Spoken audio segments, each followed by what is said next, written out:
ஏசாயா தீர்க்கதரிசியின் புஸ்தகம் 27ஆம் அதிகாரம் 6ஆம் வசனம் முதல் 28ஆம் அதிகாரம் 13ஆம் வசனம் வரை. யாக்கோபு வேர்பற்றி இஸ்ரவேல் பூத்து காய்த்து உலகத்தை பல நாள் நிரப்பும் நாட்கள் வரும். அவர் அவனை அடித்தவர்களை அடித்தது போல இவனை அடிக்கிறாரோ? அவர்கள் கொல்லப்படும் கொலையாய் இவன் கொல்லப்படுகிறானோ? தேவரீர் ஜனத்தை துரத்தி விடுகையில் மட்டாய் அதனோடே வழக்காடுகிறீர்.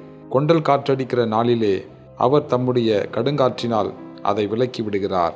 ஆகையால் அதனால் யாக்கோபின் அக்கிரமம் நிக்கிரகம் பண்ணப்படும். தோப்பு விக்கிரகங்களும் சிலைகளும் இனி நிற்காதபடி அவர்கள் பலிபீடங்களின் கல்லுகளையெல்லாம் நொறுக்கப்பட்ட சுண்ணாம்பு கல்லுகளாக்கி விடும்போது அவர்களுடைய பாவத்தை அவர் அகற்றுவார் என்பதே அதனால் உண்டாகும் பலன். அரணான நகரம் அவாந்திரையாகும். அந்த வாசஸ்தலம் தள்ளுண்டு வனாந்திரத்தைப் போல விட்டுவிடப்பட்டதாயிருக்கும்.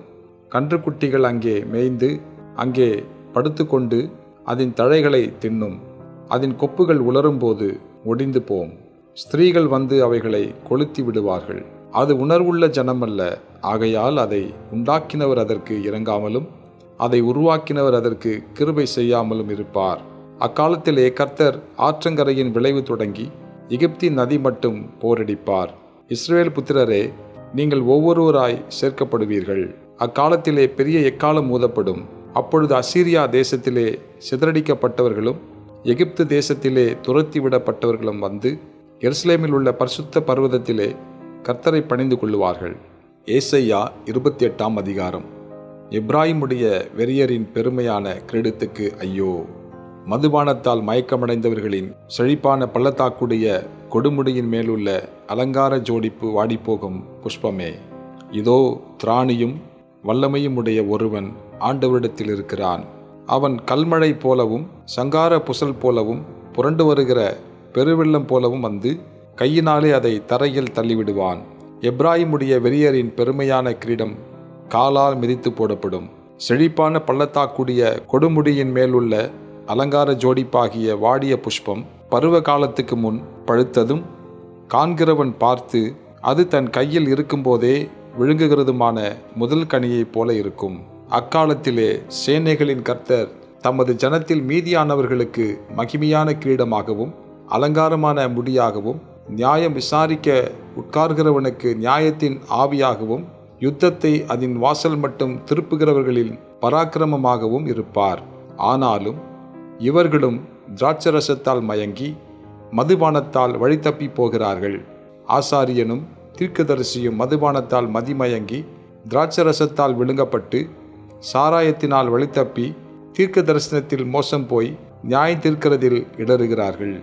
போஜன பீடங்கள் எல்லாம் வாந்தியினாலும் அசுத்தத்தினாலும் நிறைந்திருக்கிறது. சுத்தமான இடமில்லை.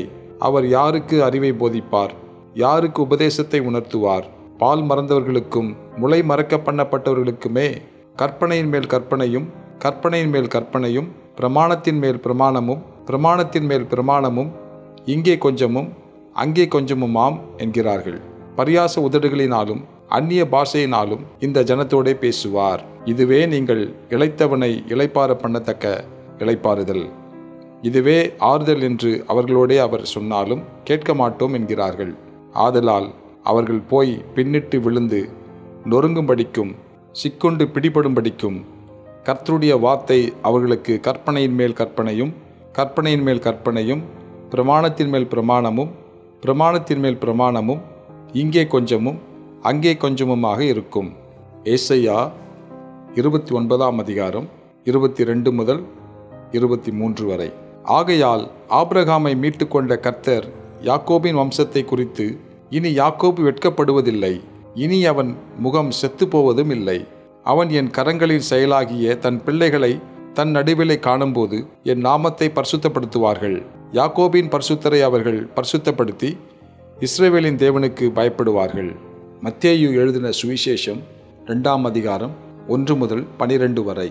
ஏரோது ராஜாவின் நாட்களில் யூதேயாவில் உள்ள பெத்லகேமிலே இயேசு பிறந்த பொழுது கிழக்கிலிருந்து சாஸ்திரிகள் எருசலேமுக்கு வந்து, யூதருக்கு ராஜாவாக பிறந்திருக்கிறவர் எங்கே? கிழக்கிலே அவருடைய நட்சத்திரத்தை கண்டு அவரை பணிந்து கொள்ள வந்தோம் என்றார்கள். ஏரோது ராஜா அதை கேட்டபொழுது அவனும் அவனோடே கூட எருசலேம் நகரத்தார் அனைவரும் கலங்கினார்கள். அவன் பிரதான ஆசாரியர் ஜனத்தின் வேதபாரகர் எல்லாரையும் கூடி வர செய்து கிறிஸ்துவானவர் எங்கே பிறப்பார் என்று அவர்களிடத்தில் விசாரித்தான். அதற்கு அவர்கள், யூதேயாவில் உள்ள பெத்லகேமிலே பிறப்பார். அது என்னென்றால், யூதேயா தேசத்தில் உள்ள பெத்லகேமே, யூதாவின் பிரபுக்களில் நீ சிறியதல்ல, என் ஜனமாகிய இஸ்ரவேலை ஆளும் பிரபு உன்னிடத்திலிருந்து புறப்படுவார் என்று தீர்க்கதரிசியினால் எழுதப்பட்டிருக்கிறது என்றார்கள்.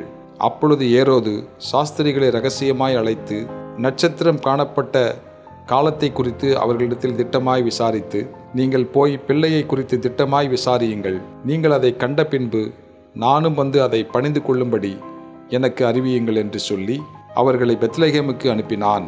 ராஜா சொன்னதை அவர்கள் கேட்டு போகையில், இதோ அவர்கள் கிழக்கிலே கண்ட நட்சத்திரம் பிள்ளை இருந்த ஸ்தலத்திற்கு மேல் வந்து நிற்கும் வரைக்கும் அவர்களுக்கு முன் சென்றது. அவர்கள் அந்த நட்சத்திரத்தை கண்டபோது மிகுந்த ஆனந்த சந்தோஷமடைந்தார்கள். அவர்கள் அந்த வீட்டுக்குள் பிரவேசித்து பிள்ளையையும் அதன் தாயாகிய மரியாளையும் கண்டு சாஷ்டாங்கமாய் விழுந்து அதை பணிந்து கொண்டு தங்கள் பொக்கிஷங்களை திறந்து பொன்னையும் தூப வர்க்கத்தையும் வெள்ளைப்போளத்தையும் அதற்கு காணிக்கையாக வைத்தார்கள். பின்பு அவர்கள் ஏரோதினிடத்திற்கு திரும்பி போக வேண்டாம் என்று சொப்பனத்தில் தேவனால் எச்சரிக்கப்பட்டு வேறு வழியாய் தங்கள் தேசத்திற்கு திரும்பி போனார்கள்.